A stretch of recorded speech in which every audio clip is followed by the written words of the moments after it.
بسم اللہ الرحمن الرحیم۔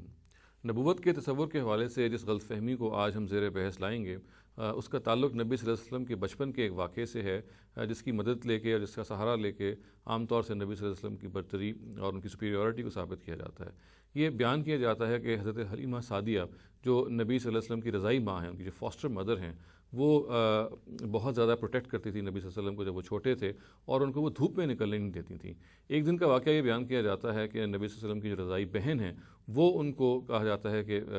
دھوپ میں لے کے نکل گئیں۔ اس پر حضرت حلیمہ سعدیہ کو بہت خفگی ہوئی کہ وہ کیوں اس طرح سے دھوپ میں ان کو لے کے نکل گئی ہیں، تو انہوں نے ان کو تلاش کیا۔ جب ان کو ملیں تو ان کی جو رضائی بہن ہیں نبی صلی اللہ علیہ وسلم کی، انہوں نے تسلی دیتے ہوئے حضرت حلیمہ سعدیہ کو یہ فرمایا کہ میں ان کو دھوپ میں لے کے ہرگز نہیں نکلی، یہ جہاں بھی جاتے تھے ان کے اوپر ایک بادل کا سایہ ہوتا تھا، اور وہ بدلی ان کے ساتھ ساتھ جاتی تھی، جہاں یہ رکتے تھے وہ بدلی رک جاتی تھی، جہاں وہ مڑتے تھے وہاں بدلی مڑ جاتی تھی، گویا کہ وہ بادل کے نیچے پروٹیکٹڈ رہتے تھے، اور وہ سورج کی شعائیں جو تھیں ان سے ان کے جسم کو کوئی نقصان نہیں پہنچتا تھا۔ تو یہ وہ بات ہے جو بیان کی جاتی ہے، اور اس بات کو بیان کر کے نبی صلی اللہ علیہ وسلم کی ایک خاص طرح سے برتری کو ثابت کیا جاتا ہے۔ دیکھیے، محدثین نے اس واقعے کو جیسے کہ نقل ہوا ہے، اس پہ جرا کی ہے اور یہ بتایا ہے کہ یہ اپنی بنیاد میں بالکل ایک جھوٹا واقعہ ہے، ایک غلط واقعہ ہے، اور یہ اس کی کوئی اصل نہیں ہے۔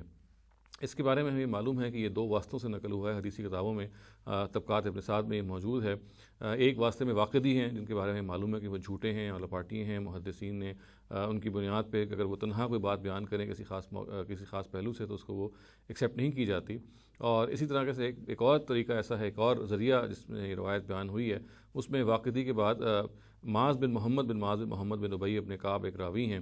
جو موجود ہیں، جن کے بارے میں ہمیں معلوم ہے کہ وہ محدثین یہ کہتے ہیں کہ وہ مجہول آدمی ہیں، اور ان پہ اس لحاظ سے ہم بھروسہ نہیں کر سکتے۔ چنانچہ اس روایت کی کوئی کل سیدھی نہیں ہے، اس روایت کی جو نسبت ہے وہ تاریخی طور پہ ثابت بھی نہیں ہے، اور محدثین کی اس جرح کے نتیجے میں اس روایت کی کوئی بنیاد نہیں رہتی، مگر اس کے باوجود لوگ اس کو بیان کرتے ہیں، اور اس کے ذریعے سے نبی صلی اللہ علیہ وسلم کی شخصیت کو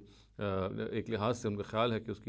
اس کو بڑھ چڑھ کے بیان کرتے ہیں، اس کی جو برتری ہے وہ ثابت کرتے ہیں۔ مسلمانوں کو اس بارے میں بہت متنبہ رہنا چاہیے کہ نبی صلی اللہ علیہ وسلم کو اس قسم کی جھوٹی روایات کے ذریعے سے ان کی برتری ثابت کرنے کی کوئی ضرورت نہیں ہے۔ وہ مقام پہ فائز ہیں، جو ان کی حیثیت ہے وہ ایک مسلم حیثیت ہے، وہ ایک نالج پرافٹ ہیں، اور ان کو اس طرح کے واقعات کے ذریعے سے ان کی حیثیت کو اس طرح سے آگے بڑھانا اور جھوٹے واقعات کو منسوب کرنا، یہ ایک بالکل ناروا رویہ ہے جو ہم مسلمانوں کو اختیار نہیں کرنا چاہیے۔